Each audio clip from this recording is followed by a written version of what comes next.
and say, yo, what up? How's it going? It's going good. How you doing? I'm well. I'm very, very good. First time doing a deck doctor, correct? That is correct. All right, so here's basically what's going to happen. Here's what we're going to do. We're going to take, and you're going to give me the elevator pitch of what you want to what you have going on with your super awesome Ingenium deck, and then you're going to give me a, what you need my help with, right? What the reason you came to the deck doctor, you know? Okay. So, I originally built this deck for playing against new players. Okay. It essentially was supposed to be able to do everything that you can do in a game. Huh. It has responses, it has attacks, everything, momentum, all that stuff. Yeah. I was recently playing Moneta, and after the Pasadena regionals, I decided to switch it up, and I tried to make this more competitive. Sure. Right now, I think it's good, but I feel that it has like certain tweaks to make it better, and I just don't know where. Okay, so my question is are you wanting to make it competitive, or are you trying to make it the teaching deck still? I want to make it competitive. Okay. Then that changes my line of thought. EX or slam. Okay. So the goal is to make it competitive. So my follow-up question now is, what do you want from me, you know? What do you need my help with in making it competitive? I think that a look through the foundations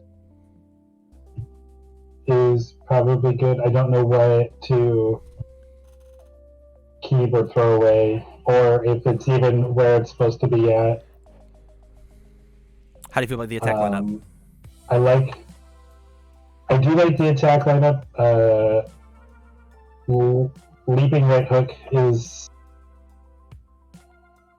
fine, but at the same time, I get feedback from time to time that it does nothing. Sure. I tend to use it kind of like as like almost basic. It's going to get into my momentum no matter what. Yeah.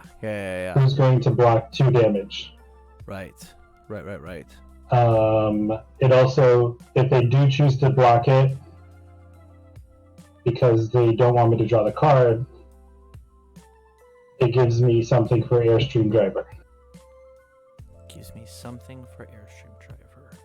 Oh, because they do block the card. Yeah. Airstream Driver. Yeah. I dig it. What's our block zones look like? 16, 22, 18. Thoughts on this number? I'd like to get it down to 50, but I wouldn't know what to cut. 50? Yeah. Okay.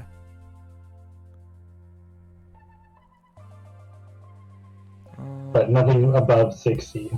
Sure. Okay. All right. I think I can work with it. This is theory says this is a lot of attacks for a 60 or a 50 card deck, so we would have to cut some stuff, just so you know. But we can certainly if you want a 50 card deck, we can get you a 50 card deck if that's what you want. So my question is how effective would it be at 50? I think that there is not a deck on the planet that should be at 50. I believe that. I don't think that there are any decks that should be 50. I think if you're making a deck that is 50 cards, it is not competitive. It's fun, right? Like as soon as set 2 dropped, I had a 50 card 30 attack Kirishima 2 deck, right? And the reason it was it was just like a big meme, right? I think with and here I'll just do the little search, right? We'll reset. We'll go characters, My Hero Academia search. There are 85 characters in this game, each with 3 symbols each. I think if you make a 50 card deck, you're going to set yourself up to lose to half those cards, half those decks, because you don't have enough. Your net isn't wide enough to combat them all. Okay. With that said, I tend to build and scale bigger than normal. I tend to scale way with more cards than less cards. I am perfectly happy running a 22 attack 66 card deck. I feel comfortable there. I like that. So I get how people don't necessarily like it, you know? Mm-hmm. It is technically against the idea of what it's technically against the idea of like your classic mentality of like, yo, I'm a Magic player, I'm a Yu-Gi-Oh player, I have to play minimum, I have to, right? I have the option to play 60 cards, I have to play 50 because, or I have to play 40 because I need to make my blocks happen, or I need to find my combo pieces, right? But that's just there's just too many cards in our game for that to be a real strategy. I gotcha. So I'm just doing some looking on foundations still. Okay. I did also recently swap out Flex Your Might for I'm trying to remember that card now at this very second. Symbol of Peace. How's that working out for you? I haven't played it yet. Fair. I think that Flex Your Might is not good in your deck. The best target you have is Airstream Driver, right? And the other ones are 5s.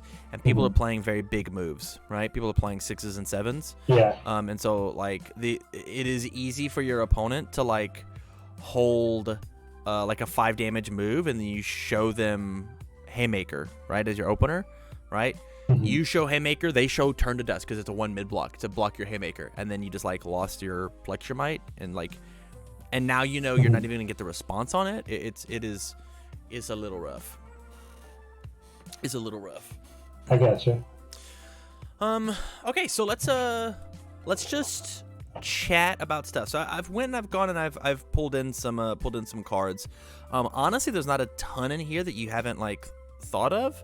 And I just want to like go through my thoughts. First off, the only thing that you're missing for your teaching deck is the fact that you don't have throws in your deck.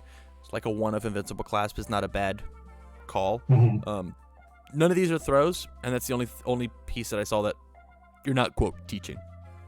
So you could like get rid of one of these hardened copies and make it the Invincible Clasp, and then there's everything in the game. 1 with Nature. You're not playing 1 with Nature? What's going on here? Why didn't you play 1 with Nature? That's a new oversight. Love it. Yeah. That's totally chill. I didn't realize that was a thing. First impressions. I actually love this card in the Ida Brothers. I think First Impressions has a lot of room here because Ingenium gets to give it 3 speed, and then this card gives it 3 damage, and then if we want to, we can give it another 3 damage. And so like imagine my back alley Haymaker is a 7 mid for 8, 7 mid for 11, that if they block, my next move also gets 3 speed. That feels really, really good, and it feels like I gotcha. Like they have to do something. They have to interact with this card. Next is Self-Sacrifice. We currently don't have a way to get ourselves out of Deadlock, but with us trying to get down to a 50-card deck, I'm not positive that we will go to Deadlock very often.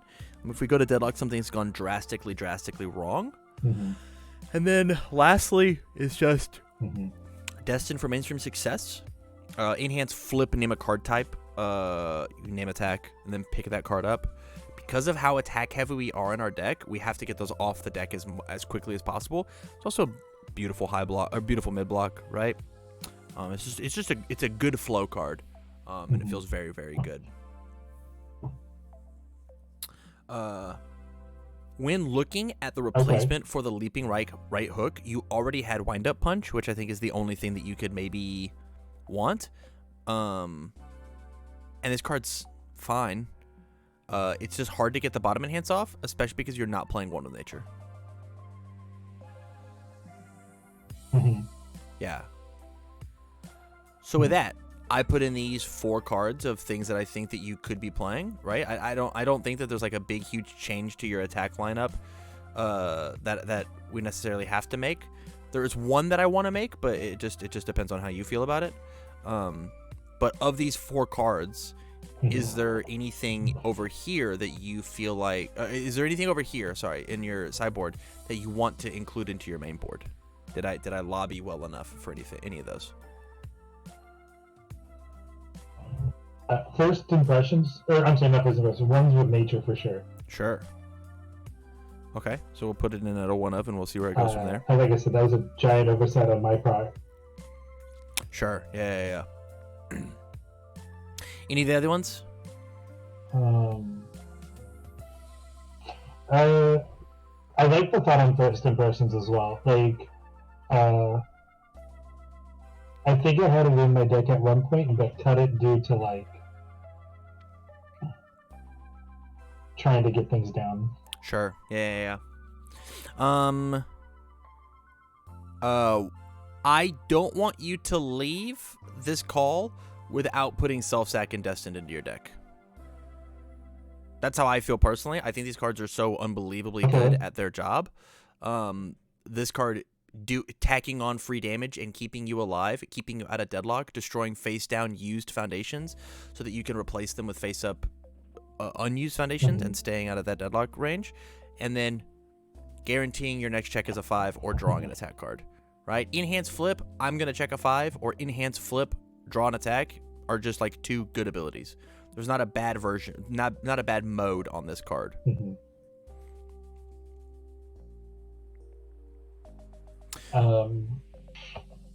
So for self-sacrifice, okay. Attack wise, we're gonna move away from that and we can come right back. Attack wise, the only change that I want to make is I want to take Copy Harden and put it down to a 2 of, and I want to put Back Alley Hitmaker up to a 4 of. This card's unfair in your character because it has EX, truthfully, right? It's a 7 mid for 8 stun 2 that draws you a card or builds a 0 diff. That's not fair. That's just not fair.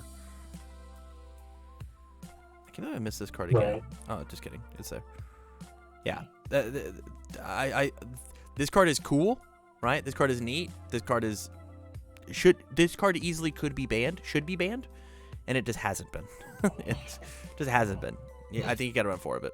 Yeah. It's the best opener in your deck, for sure. Bar none.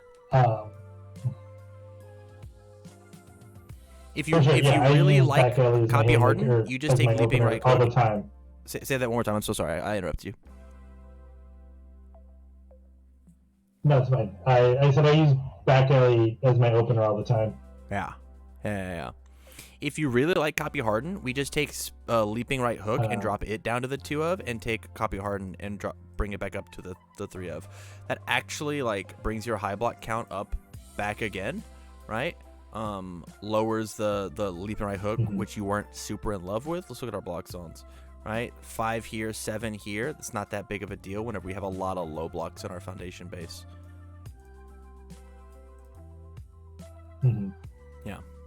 Yeah, I typically don't attack with Copy Harden. It's just a block breaker card. Purely in my deck as a block. Interesting. Okay. Yeah.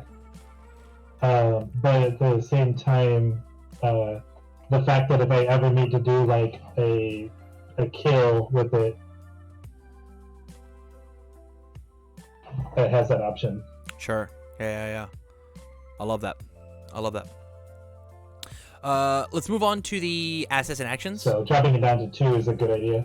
I think if we want to make this a 50 card deck, first off, we're gonna lose some of the stuff here, because we can't play a 20 attack deck with 50 cards. We gotta play 17. I think is the correct number. And we can talk about how to cut 2 cards here. Earphone Jack. I need you to sell me on this card.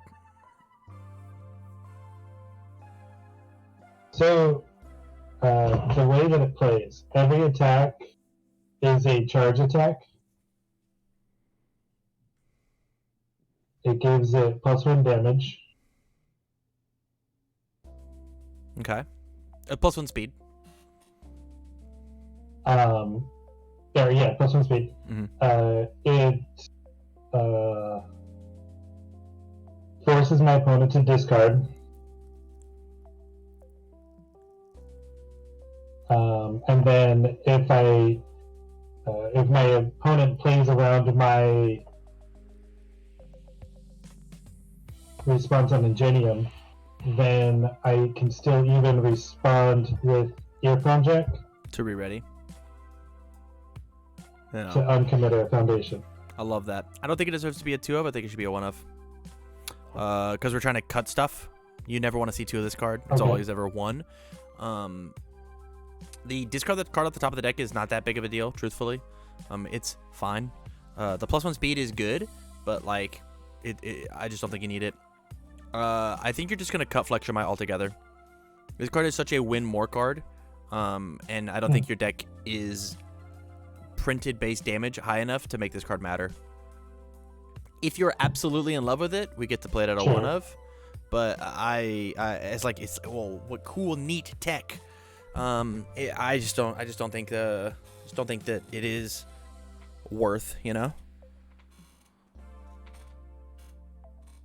What about the symbol of peace? I feel the same way. I think you're a 6 hand size character that needs to build and play attack cards. I think you're a 6 hand size character that like you get your draw power from 1, 2, 3, 4 cards. I don't think that you need symbol of peace. I think it's an action card that will sit in your hand as opposed to playing out and like perpetuating your game state, right? If you wanted to play an action at a 1 of, I would actually play Capture Evildoers to spend momentum in order to clear your card pool in order to keep playing cards. I would play that over the other 2. That's how I feel. Okay. Cheating progressive difficulty is like one of the main things of the game, and spending 1 momentum to clear out 2 progressive. Spend 1 momentum and a card in your hand to say all of your checks get +2 for the rest of the turn is insane. It's nuts. And so like being able to do that is just very, very good. It's very good. Gotcha.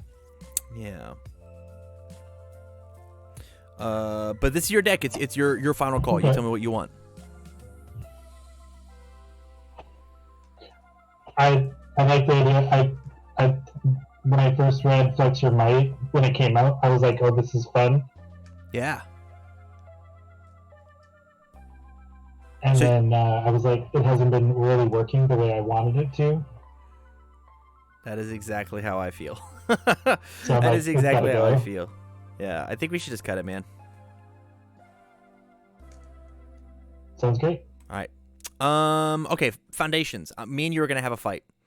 I don't like, with all of my heart, Hero's Inspiration, and I don't like Evade and Copy. I am fine with Like the Wind. It's got your big dumb face on it. But I don't like Hero's Inspiration. I don't like Evade and Copy. You got to sell me on these. Let's start with Evade and Copy. Okay. Why are you playing So this game? Evade and Copy was initially, like I said, when I first built this was to teach. And when Evade and Copy came out, it was the reprint of the Cool and Focus. block from Street Fighter. Yeah. Yeah. And so I was like, oh, this is a good card that must go in a good deck. Yeah. Well, I'm going to I was cut this playing under card the because knee. I think it's not very good. I think at most you play it at a 1 of, and even then it probably should just exist in your sideboard. It's a good quote-unquote plus ultra for set 2, set 3 characters. Plus ultra is probably just like a better card though, right? I don't know. I think Evade and Copy is cool. It's not a 3 of cool. I think it's just like better. I would rather be playing like a ton of other things rather than Evade and Copy, especially with our mid-block count so high. I'm gonna put it at a 1 of because it's a cool card. Like,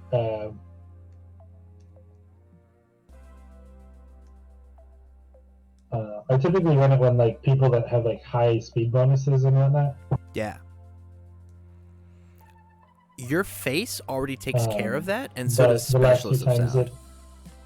Right? You've got your face, Specialist, high value target, all as ways to deal with that speed hate, or all as ways to deal with that speed.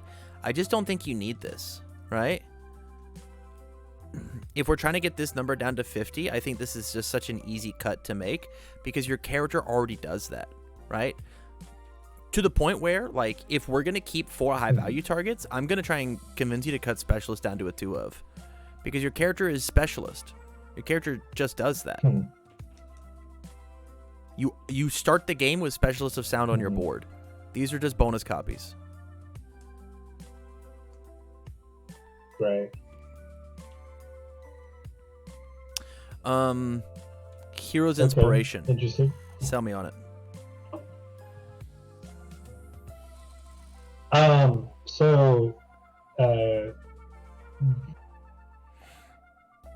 It gives me either additional speed or additional damage when I check it. Yeah.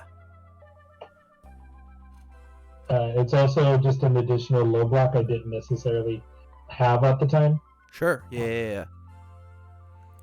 I think this just instantly gets replaced with the One of Natures, yeah? I've gotten...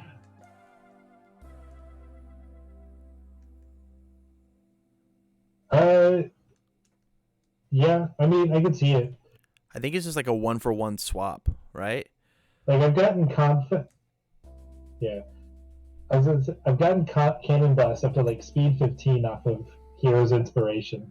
Sure. I think that's fine.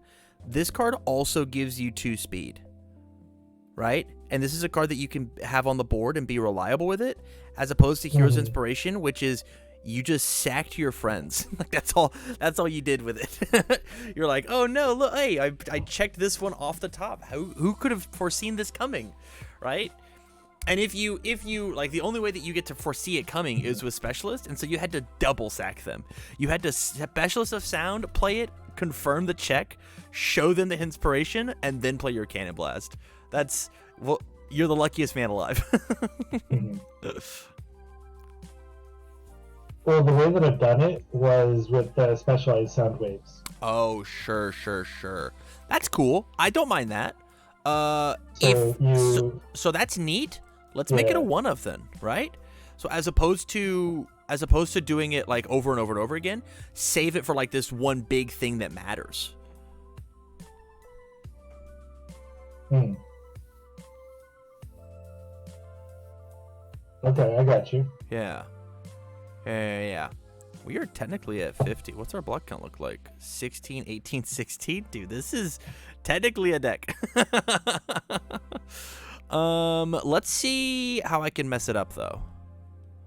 Let's look at our block mods on our attacks. We've got here, mainly. I kind of want to take Specialist, drop it down to a 2 of, and then take 1 of Nature and push it up to a 2 of just to be a little more aggressive. Let's go back. Still at our 50.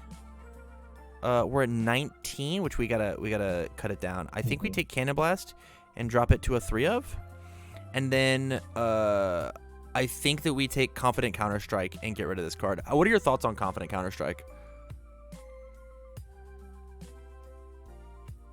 So it's in my deck as a 1 of, as both as a block and as an attack if it comes up. Yeah. So like again, if they block, it's really good. It turns into a 5 mid for 4, turns into 7, turns into 11 if I enhance it with Ingenium. Mm-hmm. Yeah, I agree. And It's so either we cut one confident it or one specialized sound waves. Like those are the two choices in order to get this number down to 17. Because 18 attacks in your 50 card deck is so high, especially with the amount of draw power that we have. Draw. There's technically draw here, right? Like you've got a lot of draw power. And I am nervous that your turn 1, turn 2 builds are not going to be very good. Right. I do like the idea of cutting specialized down to 1 because it removes 1 2 check off. Sure. Okay, I can make that happen. Yeah, it's 17. Oh, this card also draws, right? Yeah. Yeah. Which means we have 2 more foundations that we get to play with. Probably mid blocks, right? Let's look at our block zones. These mid blocks I don't want to put up to 4. What we could do, let's look at our difficulties. We could easily do like 1 here, and then let's go back to block zones. 1 here, and then maybe we put the specialist back to a 3 of. I don't hate this, right? A little more disruption, a little more defense. Wait, what happened? Did I put you at a? Oh, I put you down to 0 and not. Okay. All right. Quantity, right? 4, 4, 4, 3, 3, 3. I was about to say, I was like, I'm down to. Yeah. This is 50, 17, 16, 17. That's very clean numbers. We've got 17 attacks and so much draw power. So much draw power, man. The big things that we're leaving on the table are there's no self-sacrifice, no destined for mainstream success. So this deck. Say again.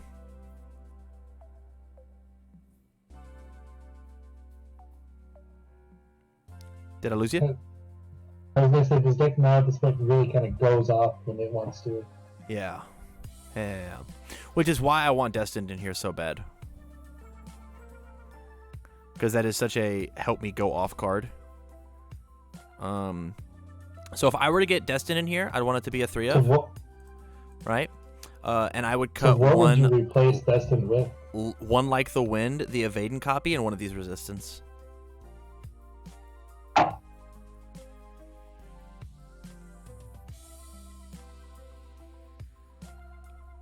Sounds great. Let's do it. There. We're going to get rid of the evading copy. You can go on your sideboard, and then one of the like the winds. I have also increased your spam count. 18. Yeah, that's a great number. I think this might be it, man. I think this is 50 cards, 17, 16, 17. How you feel about it? What are your final thoughts?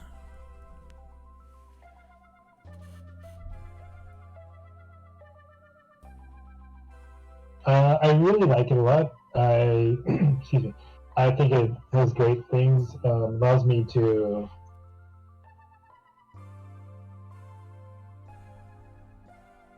swap out my side for the things that I need. For example, like wind up punch for copy harden and whatnot.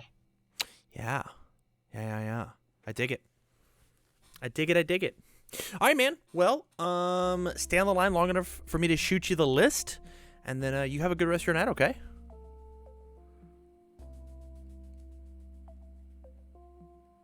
All right, Yuzo. Thank you. Thank you.